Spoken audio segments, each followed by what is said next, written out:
Shwam. First and foremost, I want to give all praise, honor, and different glory to Yahweh, Ba'ashem, Yahushua, Ba'ashem, Rakah Kodash, the ones the apostles and the elders in Grimmill Stone for giving us this 1% truth, and blessed be to elect. Tell us who will be willing to do something strange for a piece of change. Willing to do something strange for a piece of change. Now, in this lesson, there's going to be a video about which the brother titled The Price of Fame from GMS Get This Work Too. And this is a video about a YouTuber who tells a story about the celebrity party that he went to, that he was invited to, with all these famous people, famous athletes, YouTubers, etc., etc. So I'm gonna play the video.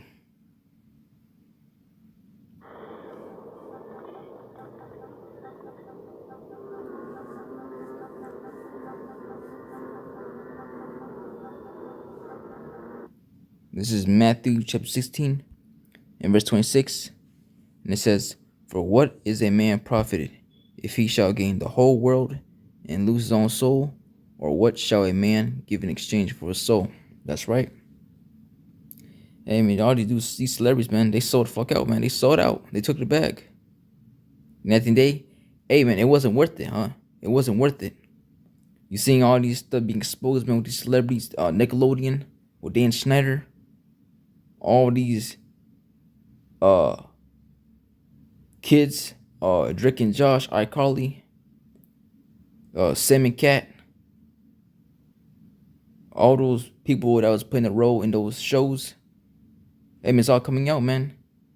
That Dan Schneider ruined their life, man. That they're miserable, man. Dan Schneider missed them up badly, man. And they got this new series called Quiet on the Set. Hey, man, then people are miserable now, man. They're miserable.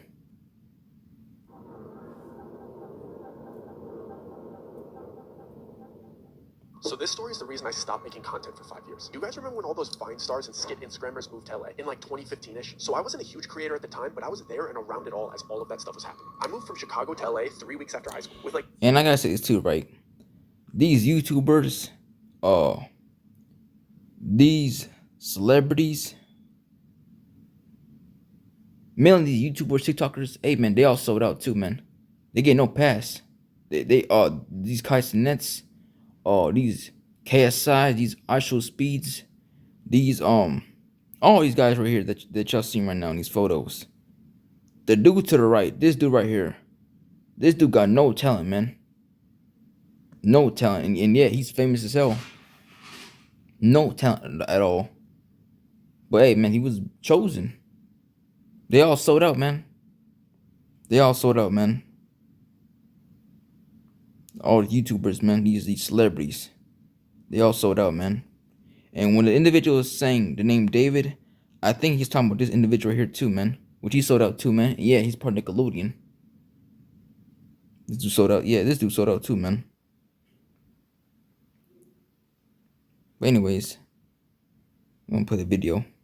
Around it all as all of that stuff was happening. I moved from Chicago to LA 3 weeks after high school with like $2,000 in my pocket that I saved up working at Steak and Shake with this other aspiring creator named David. I was much more into editing and being behind the camera at that time, and he was much more into Vine and vlogs and being on camera. That time of our... Now, I'm not saying this dude, what he's saying is not true, but that YouTube platform in the back, hey, man, that make you question if this dude is control opposition, man. Like Ryan Garcia. But anyways. lives was absolutely crazy. Everybody was broke, posting anything we could onto YouTube to get some attention. I happened to get a spot at the now notorious 1600 Vine Apartments, and David got a spot a little bit closer to USC. Everyone was collaborating with everyone, and it was the era of clickbait YouTube. And to be honest, it was extremely fun for the first few months, until Hollywood started to notice that influencers were the next big thing, and that the landscape of the industry was changing. And we started to get invited to more exclusive parties and events, where it seemed as if old Hollywood was almost grooming new Hollywood. And there was rumors of this one gathering that was happening on a monthly basis, where it seemed like anybody that got invited saw a massive jump in their numbers, secured huge brand deals right after attending. But apparently this gathering worked on a buddy system. Someone had to vouch for you and bring you as a guest. And by blind luck, me and David ended up getting invited. Some talent agents saw me and David shoot a silly skit at a random party. He didn't invite us that second, he just told us that he saw something special in us and took our contact information. And listen, people do that all the time in LA, but this guy had a different feel to him. He wasn't trying to convince us he had connections or hype himself up like everybody else does. He was just super calm and had a sharp way of speaking that demanded respect. He was extremely brief, and after getting our numbers, he just said, "Look out for the invite," and walked away. And this is where it gets weird. I never gave this guy my address, I only gave him my number. But I ended up getting an invitation by letter. And at the time, I thought that that was so cool. But in retrospect, as an adult, looking back at it, that alone was a huge violation of privacy and a major red flag. But at the time, when I tell you I was absolutely buzzing with excitement. When I got it, the letter was so extravagant and detailed. It was gold with black and red lettering that read something like, "Your talents have been noted, your name has been endorsed, and I'll never forget this part. The dreams you've been chasing are a night away through the seventh heaven." And the address was a beautiful home in Laurel Canyon that was set to happen that weekend. It also noted to not be a minute late and not to expect to leave before midnight. And at the time, it felt like the Willy Wonka golden ticket. And the excitement doubled when I got a text from David at the same time, in all caps saying, "Did you get one too?" I felt like our lives were about to change. And I was right. David blew up after this party, and I had to go into hiding. I'm gonna play that little clip about the ticket, the ticket that he's talking about right now. I'm gonna play it at the end of the video. I felt like our lives were about to change. And I was right. David blew up after this party, and I had to go into hiding. When I tell you I was on cloud 9 leading up to that party, I was so young and naive and delusionally optimistic. I truly believed that I was going to go to this party and leave rich, because it literally seemed like that was happening to the creators around me that attended. I was hyped. I've never been a braggy person, but when you're young and excited, you get consumed by good news and want to talk to your friends and peers about it. So everybody that I chatted with who I knew was a content creator and was in the know about this party, I couldn't help but to tell them. And all the feedback was positive and along the lines of, "Let me know how it goes," or "Can you try to get me into the next one?" And even some from bigger creators saying, "I'll see you there," with like a little smirk on their face, like they were pumped for me. Except for one conversation with a creator that most of you probably know. This creator is an extremely positive guy, and he's one of the most wholesome, bubbly, genuine guys I met out there. And when I told him the good news, he looked at me like I told him a tsunami was headed towards the building. The usual joy that this man brought to every conversation turned into real fear and concern, and he made me leave the lobby and come up to his apartment before explaining anything to me. Like he was scared that somebody was going to overhear our conversation. When we got up to his apartment, he was just pacing, like he had no idea how to start this conversation. But when he finally spoke up, all he said was, "Listen, Doug, I know you're excited, but I'm begging you, please do not go. That man is not who you think he is." He was being so frantic, and I could see tears welling up in this guy's eyes. But I was young, and I thought that I knew everything. I didn't even think the talent agent that sent us the invite was important. I was interested in the connections, and I didn't really care if the talent agent was shady or if his intention was to sign me to a bad deal. I thought I'd just say no to any bad contract that he tried to send me, but still get to reap all the benefits of the party. So I tried to pry a little bit and ask follow-up questions, but all he gave me was, "I have a friend who went, and he hasn't been the same since he didn't cooperate. I don't know what he saw or what they did to him, but Doug, I do not want to see that happen to you. I don't know what he saw or what they did to him, but Doug, I do not want to see that happen to you." I start reassuring him that they won't make me do anything that I don't want to do. I don't even drink, let alone take any party favors. So peer pressure isn't much of an issue for me. I make up a lie to get out of the situation, because to be honest, I selfishly wanted to stay excited about this party, and I really didn't want to hear anything negative about it. So I jokingly told him that I'd text him when I got home, and that I had to leave to edit some videos tonight. What I was really doing was calling my dad to beg him for $100 to buy a rental suit. Mind you, we were all still poor, and I was living in an apartment that I could barely afford. My dad reluctantly sent me the money, and I immediately texted David to pick me up tomorrow at 5 p.m. so we could both get our suits before the party, and grab food before we head to the party at 11. When David picked me up the next day, he was so excited and in such a great mood that I had to hide my concerns from him, at least while we were shopping for the rental suits. I had to manufacture excitement because David always has his camera on, and I wouldn't just be spoiling the mood, I would be ruining the content that he was trying to record. So I went along with it throughout the shopping process. Our plan was to drop his car off at my apartment, walk to the In-N-Out Burger on Sunset Boulevard, eat, and then change into our suits in the bathroom and hop into the Uber, so we didn't smell like burgers. When we finally sat down to eat, I took that opportunity to bring up the warning that my friend gave me the day before in his apartment. I told him everything that he said to me and how scared he looked when he said it, and that I was feeling a little bit worried about going to this party. David cut me off before I even got to finish my sentence, and firmly said we're going, and then went on a rant about how my friend is a jealous cloud chaser, and that he's just salty that his content isn't Oh, good. them Island Boys. Hold on. David cut me off before I even got to finish my sentence, and firmly said we're going, and then went on a rant about how my friend is a jealous cloud chaser. Hey man, them Island Boys, they threw. And apparently, hey man, it came out that they was part of the whole Epstein Island thing. And show these guys, hey man, they controlled opposition too, man. They threw. Look, this guy right here. These guys ain't right, man. They threw. And yeah, they sold out too. So the hell with them.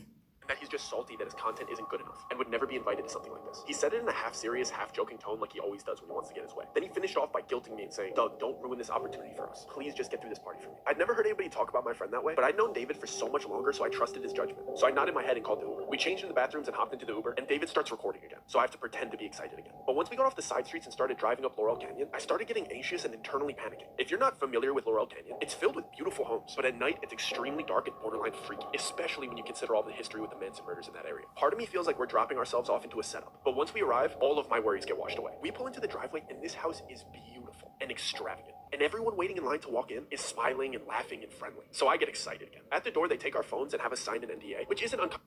You know, once they want to take your phone and sign an NDA, you know something's not right about that. Come on, man. Someone gonna take your phone, make it write something with the NDA in it. Come on, man. Write NDA. Off that, you should know. Hey, man, this is horrible. Come on, man. They gonna take your phone, really? You show you these.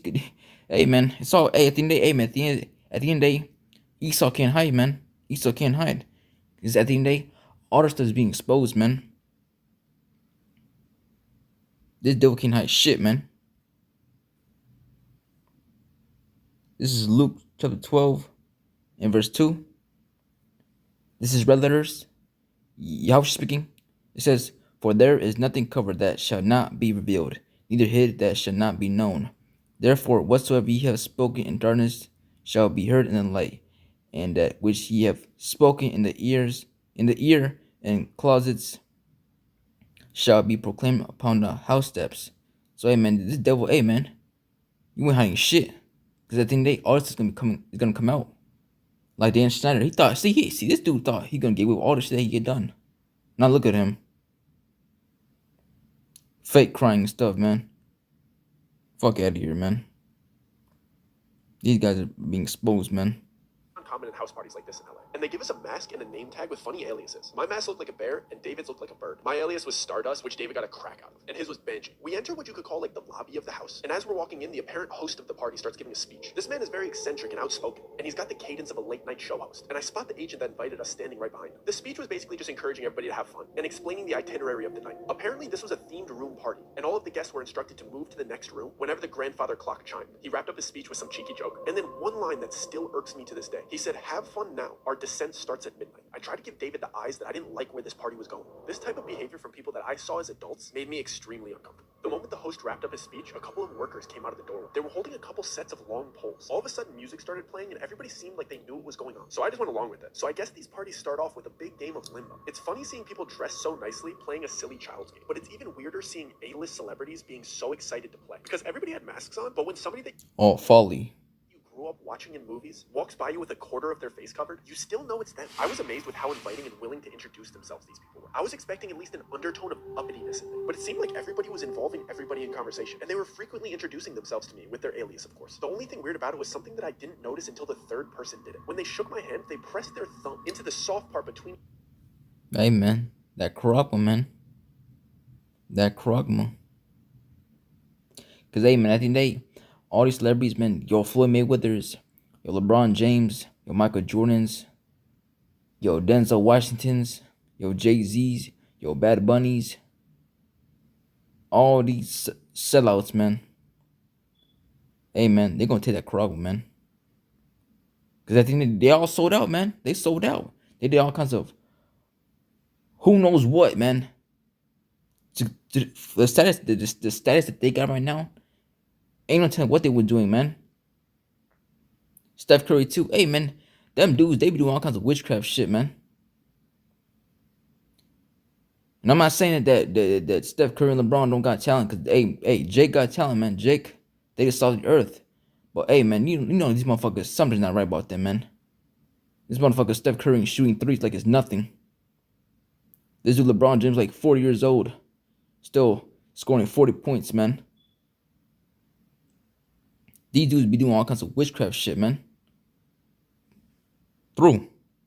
My thumb and my pointer finger. And I only recognized the pattern because the third guy gave me a big smile and said, "This must be your first time here." In retrospect, this should have alarmed me, but it seemed like they got friendlier when they realized that it was my first time here, so I didn't really think anything of it. But before I got to ask any follow-up questions about this odd handshake, the first grandfather clock chime went off, and everybody excitedly rushed into the second room. When I finally got in there, I was taken aback by the dramatic decor change. Everything in this room was different shades of blue. The music was romantic, and all the furniture was cabana beds and love seats. I stood there for a second trying to realize what was different, but I couldn't put my finger on it until some girl walked by and caressed my shoulder in a really flirty manner. The decor changed, but the way everybody was acting was drastically different. Before, everybody seemed to be outgoing and inviting and friendly, but the second they stepped foot into this room, they became touchy, flirty, and suggestive. I was only 19 at the time, so this type of behavior from people that I saw as adults made me extremely uncomfortable, especially when I saw that the cabana beds had curtains that you could close for privacy. And I realized that these people weren't just being suggestive, they meant it. I tried to give David the eyes that I didn't like where this party was going, but he seemed to be really enjoying the female attention, so I was on my own. I basically stayed in perpetual motion and walked laps until the next chime went off, so I didn't have to sit next to anybody for too long and let them get too comfortable. The clock finally went off and everybody rushed to the next room immediately. The weirdest part was the people that were in the private sections didn't even bother redressing except for the mask. I was in no rush to get to the next room, but I could see into it over the crowd of everybody's head. The walls were bright orange, but the smells that were wafting in from that room were amazing. And when I finally got in there, it was like the Hogwarts feast. It was table after table of the most delicious spreads I've ever seen. There was full tables for seafood, full tables for meats, full tables of sushi, and an entire wall of spirits. I almost started enjoying myself again, until I saw the way these people were treating this food. They were disrespectfully biting chunks out of delicious prime rib roasts. They were just shoving copious amounts of high-grade sashimi into their mouths and eating. I mean, say these people are sick, man. These people are sick, man. A lot of people don't know what that Caviar like it was cereal. Myself again. Until I saw the way these people were treating this food. They were disrespectfully biting chunks out of delicious prime rib roasts. They were just shoving copious amounts of high-grade sashimi into their mouth. A lot of people don't know what sashimi is. All these food, man. Jake, hey, man, look at Jake. Look at the state Jake is right now, man. Jake don't know what that is, man. And these nasty motherfuckers, man. Hey, man, that's why. Hey, man, a great reset needs to happen, man. These motherfuckers, man, disgusting. And eating caviar like it was cereal. The way that they were just Eating caviar like a cereal, man. Shame, man, these dudes, man. These people, man, they gotta go. That's why Lord gonna destroy their ass, man. grabbing with their hands and just spitting out things that they didn't like onto the floor ruined my appetite. At this point, I wanted nothing to do with these people. So I went up to the only familiar face in the room. The agent that invited me was the only other person not eating. So I approached him and lifted up my mask, so he'd recognize me considering we'd only met one time. Before I even got out my greeting or got my mask halfway off my face, he abruptly pressed my mask back into place and sharply said, "Mask stay on till the 6th room." He did it in a way that seemed like I was embarrassing him for not knowing the rules. So to ease the tension, I jokingly replied, "So we're only halfway there, huh?" He didn't laugh or make eye contact. He just dismissively replied, "I encourage you to engage in the festivities. A slow drip is better than a flood." He started to walk towards the door as the clock chimed for the next room, like he knew it was about to go off. I didn't like that interaction at all. He's the one that invited me here, and he seemed to have no interest in talking to me. I just kept going over what he said the entire time while we were in the next room. This room was yellow and basically just a casino. I wanted to talk to David privately and let him know that I wanted to leave, but he seemed to just be caught up in the momentum of the party. Plus, there was a roulette table in the room, and David's freakishly good at roulette. So at this point, the winning streak that he's building is the center point of the party. I can't fully focus on what the agent said to me because I have to pretend to be excited about David's winning streak in a fake casino where you're not actually winning money. And like clockwork, the chime goes off. The entire party starts rushing to the next room again, and the vibe changes dramatically. I'm the last person to walk into the bright red room. This room didn't seem to have a specific activity like the others. It was just empty and bright red, and everybody was whispering to each other. For a split second, I thought it might be a big game of telephone or something silly like that, but as I started walking through and brushing shoulders with these people and hearing what they were saying to each other, I started questioning everything. The same people that I saw laughing and celebrating and eating together were whispering the most heinous, offensive comments directly to each other. I mean things that you wouldn't even say behind your friend's back, they were saying it to their face. Wow. I'm talking friendship-ending secrets and personal opinions about each other laced with envy and jealousy. I hurried to a quiet corner because I was sick of hearing everybody's dirty laundry after walking around for a minute and a half, and it all clicked. I knew exactly what this party was. I see the host ask the first person in line a question before having them repeat something that he said. When I tell you I am done with this party, I'm absolutely not doing that. All the dots start connecting in my head while everybody's being horrible to each other around me. I'm trying to recap the whole night and remember the order of each room to solidify my suspicions, but the chime for the next room goes off. This time, everybody gets eerily quiet and calm, like they got all of their venom out. The host of the party announces for all of the newcomers to come to the front. All of the attendees form a single file line in front of the next room's door. There's about 10 other newcomers in front of me and David, and the agent that invited us is standing to the left of the door, and the host of the party is standing to the right. The host has a pile of books on the table next to him. I see the host ask the first person in line a question, and then grab a book based on his answer. He would present the book to the person and place a diamond-shaped metal symbol on top of it before having them repeat something that he said. Then he'd take their mask off and let them enter the next room. I couldn't make out exactly what he was doing until there was only 2 people ahead of me in line. The books were Bibles, Qurans, Torahs, and so on. He would ask the person, and which one is yours? Whichever they chose, he'd grab it and place the metal symbol on top of it. He'd have you put your hand on top of the metal symbol and then repeat, I am my own God, I bow to nobody but myself. When I tell you I am done with this party, and I whip my head around and I tell David I am absolutely not doing that. David whispered back in a joking tone like he always does. Dude, it's just a party, who cares? I'll see you in the next room. And he skipped me in line to show me that he'd do it first to make me feel more comfortable. He went through with it and giggled his way into the next room. It was my turn, so I tried to play it cool and whisper to the host, do you mind if I skip this part? It's making me a little bit uncomfortable. I thought he'd subtly break character and reassure me that this is just a party theme and it's all good. Instead, he whispered back to me in a really kind tone, of course, man, don't worry about it. Just take your mask off and turn around. I was relieved for about a split second before the agent that invited me here grabbed my arm and started guiding me towards the exit. And I see that everybody that was behind me in line is staring at me straight-faced. I look back at the host and he's standing up and loudly shouts like he's starting a chant. The price was not paid. And then everybody in line that was staring at me chants in unison like they knew exactly what to do. Remove the profane. And they repeat it over and over until I'm through the exit door. The price was not paid. Remove the profane. The price was not paid. Remove the profane. So the agent just walks me to the closest door. He doesn't even walk me to the front of the party and out the front door. He just puts me out into the backyard. It's 4 a.m. My friend's still inside. I don't have my phone. So I decide to walk around the right side of the house because that's where all of the party attendees were kind of headed. Let me see if I can peek in and maybe flag down David to let him know I got kicked out. And there's some windows to the next room. But of course, these windows are like big church stained glass windows. And you can't really see through stained glass windows like the colored ones. But if you go really, really close and you look through the white parts, you could kind of see clearly what is on the inside. And this room is like a bizarre church replica without all of the seating. It's just a big church. Yeah, they're doing all kinds of rituals, man. Now, if I can find a comment, some movie I can recognize. Yeah, Eyes Wide Shut. Eyes Wide Shut. This movie right here. This movie right here, man. This is what they be doing, man, in these rituals, man. Through, man. Through. And again, it's mainly Jake's, man. Jake is willing to sell out, man. This is 1 Timothy chapter 6 and verse 10. And it says, for love of money is the root of all evil, which while some covet after, they have erred from the faith and pierced themselves through with many sorrows.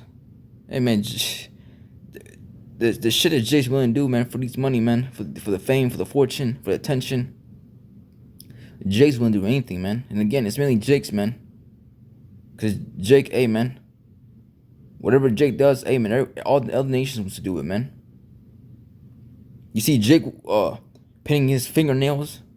The other people wants to do it, man. The other nations want to do it. Through, man. Through.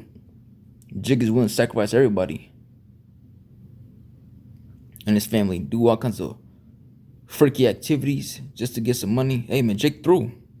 Jake is fucking through, man. Sick, man. So, and Lord gonna destroy your motherfucking ass, man. All you celebrities out there, man, that practice that shit, man.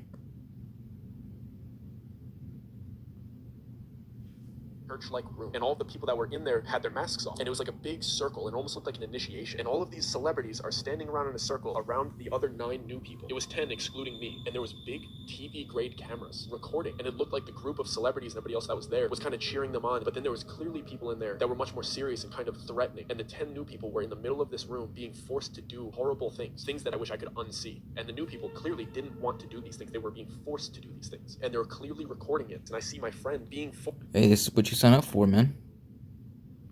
This is what you sign up for. This is what you sign up for, man. Through, man. This is Ecclesiastes chapter 12, verse 10. And it says, never trust thine enemy, for like as iron rusteth, so is his wickedness.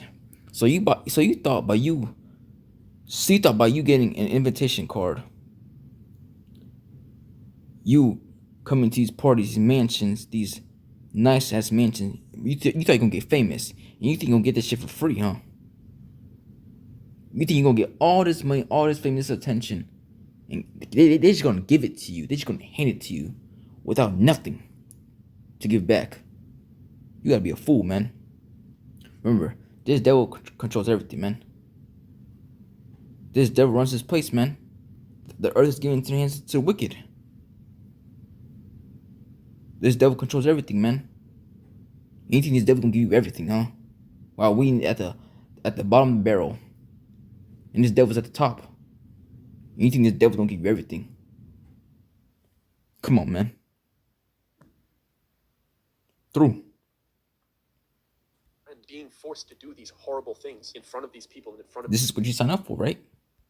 these cameras. I just start panicking. I don't know what to do. So in my head, I'm like, I just need to get out of here. So I start speed walking to the front of the house, and I'm thinking I need to get out of this gate. There's only one street. We're on Laurel Canyon, so it's either I go left and start running towards Studio City, or I go right and start running towards West Hollywood. I'm not about to go knock on other people's doors. I'm just trying to get back to like civilization, and I'm trying to remember if we're closer to Studio City or if we're closer to West Hollywood. I don't even know. As I get to the front of the house, one of the employees is standing there, and he's standing in front of a car, and he has my phone. I'm not sure if he knows that I just saw everything, so I'm kind of standing there deer in headlights, but he just politely goes, "Here's your phone and here's your ride. Don't worry, the driver will take you home." So I take my phone and I sit in the car and I'm trying to gauge to see if this driver has any malicious intent, but he doesn't seem to. And within the first 3 minutes, I know that they don't think I saw anything. They were just getting my stuff prepared and my car prepared to take me home, because they're under the impression that I didn't see anything too bad. And I got kicked out before any horrible things started happening to people inside of this party. So I get in the car and I'm checking my phone. And my phone was fully charged when I got here, so I don't know what they did, but my phone won't turn on. I have to sit through this 30-minute car ride. One of my best friends is back at this party getting mistreated and recorded doing horrible things, and I can't tell him. Yeah, man.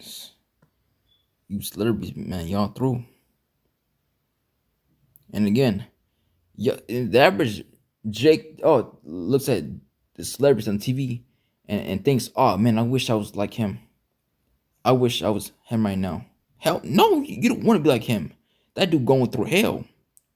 He or she, wherever you see on TV, they going through hell, man. They getting mistreated. They got all kinds of video footages of them doing some freaky activities, man. You don't want to be like them. They through. They through, man. They can't even sleep well. But you can. Even if they got all the money in the world, they can't sleep good, man. They through.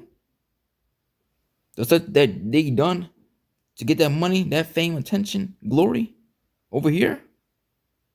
Hey man, they did a lot of crazy things, man. To the point they can't even sleep well. This is Luke chapter 6 and verse 24. This is red letters. Yahushua speaking. It says, "But woe unto you that are rich, for ye have received your consolation." Hey man, y'all got it over here, man. Woe unto you niggas, man. You rich motherfuckers, man. You Floyd Mayweathers. Which that dude, man, I can't stand that dude.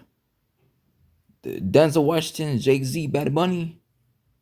All these celebrities, man. They all sold out, man. Now let's get the word. Strong's G 3874. Paraklesis. Paraklesis.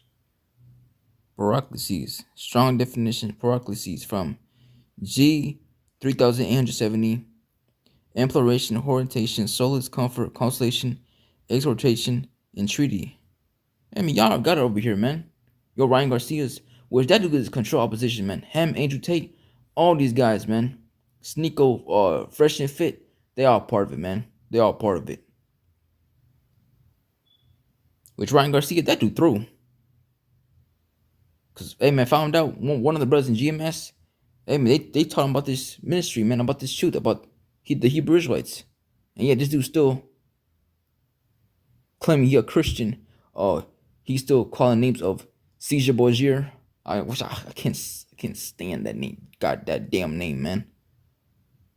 That dude still gets tattoos. All kinds of shit, man. Meanwhile, the brothers told you about this truth. And especially the names of Yabashima Shah. And you ignored it. So, the hell with you, nigga.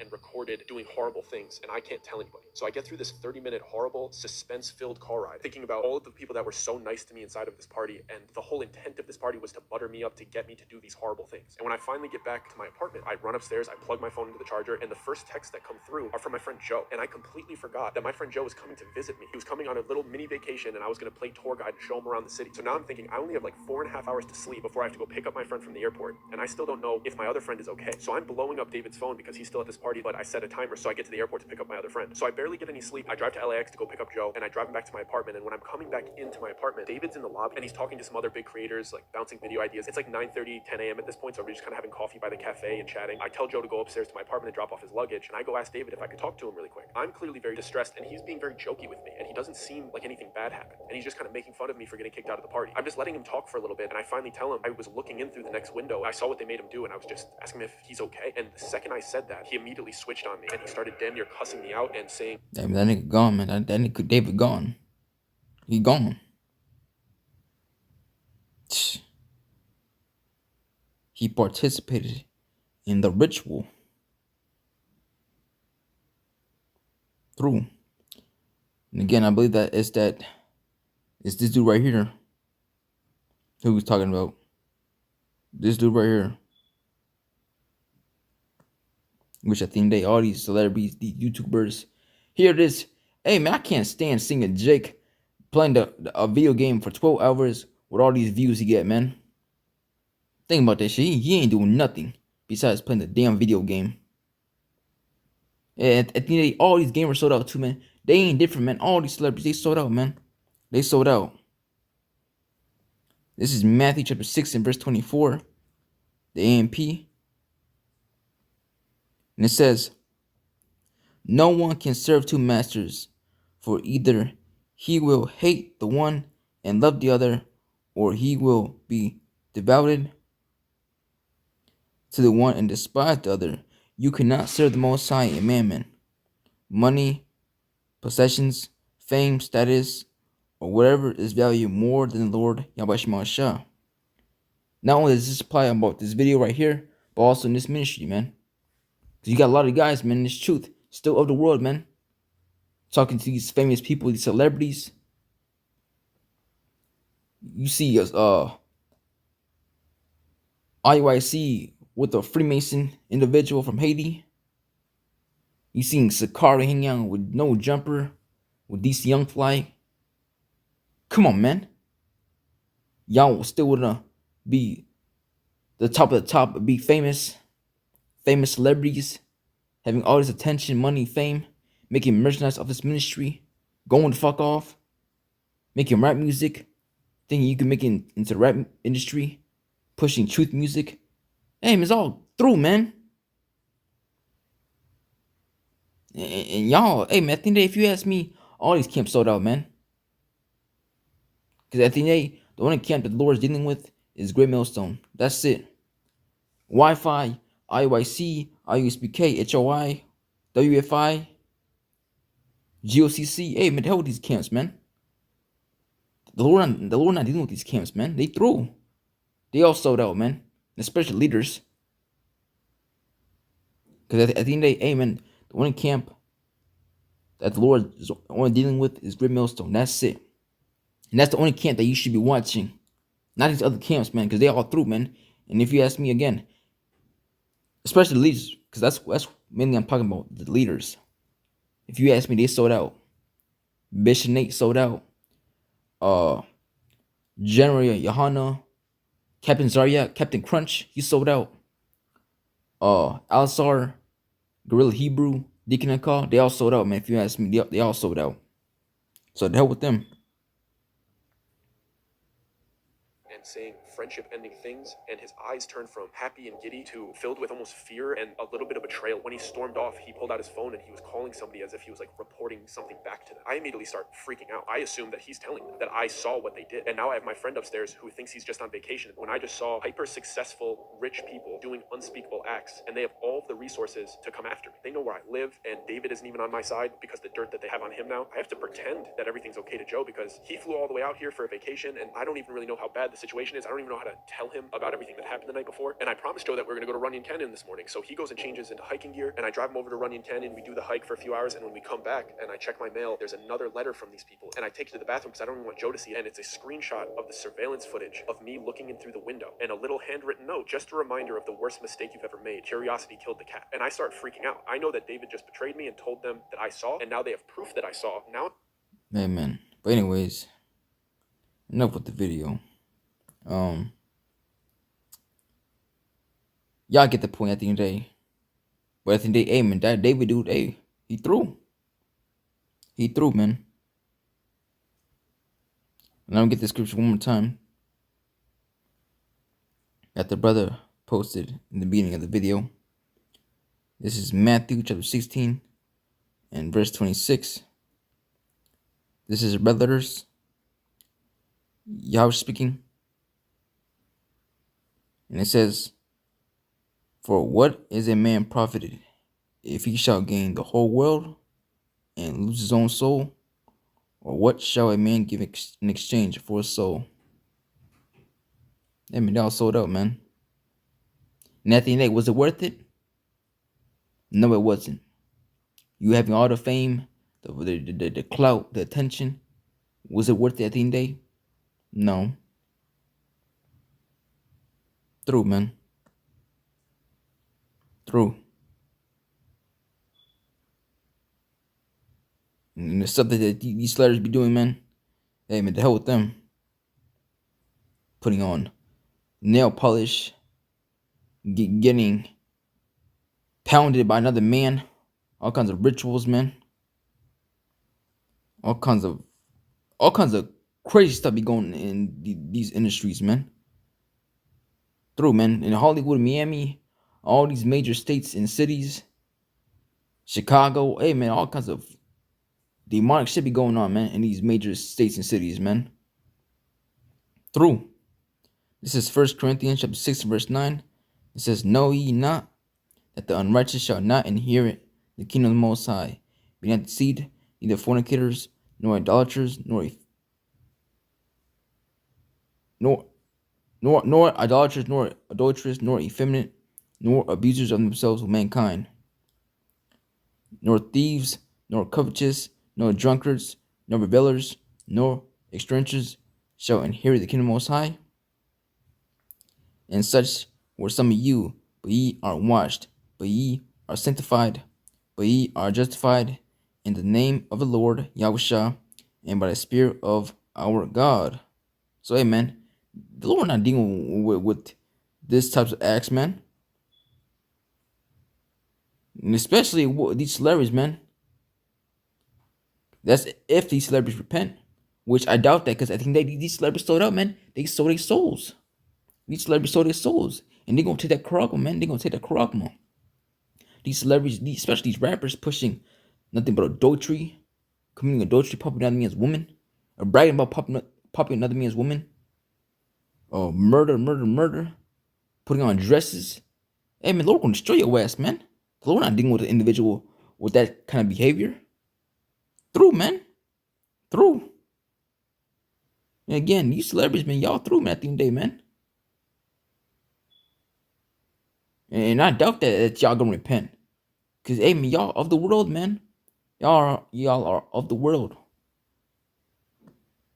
Y'all through, man. Y'all through.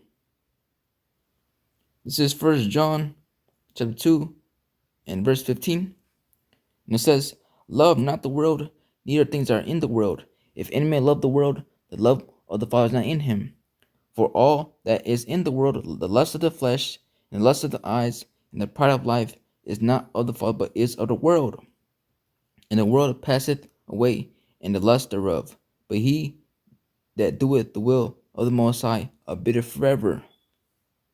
So, hey, man, these celebrities, I think they of the world, man. The Lord not dealing with them. Because at the end of the day, are these celebrities going to repent? I doubt that. No, they're not.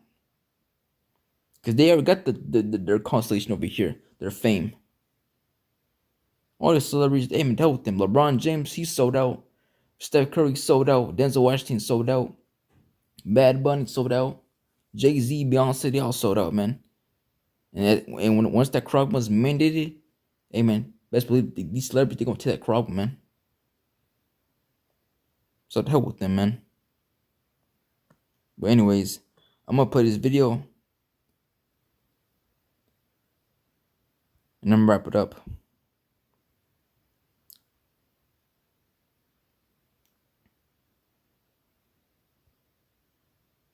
Keep it as a for this. I keep it for this.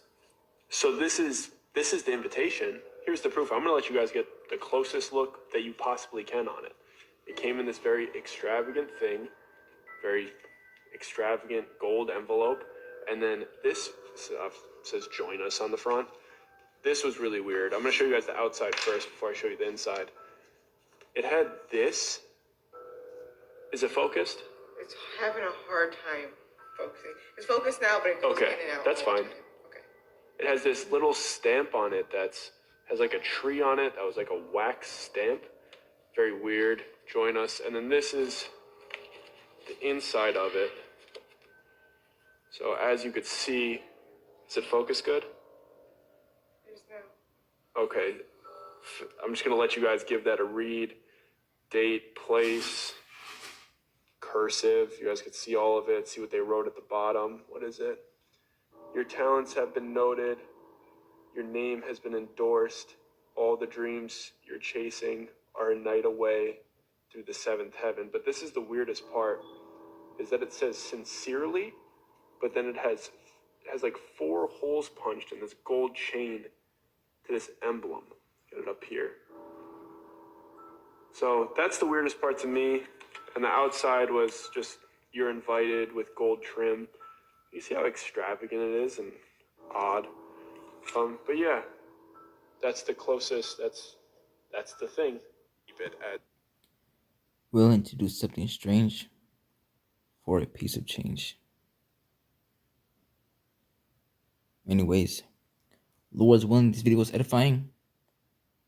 I want to give all praise, honor, and every glory to Yahweh, Ba'ashem, Yahushua, Ba'ashem, Rakah Kodash, the bonds of the apostles, and the others in the Great Millstone for giving us this 1% truth. And Shalom.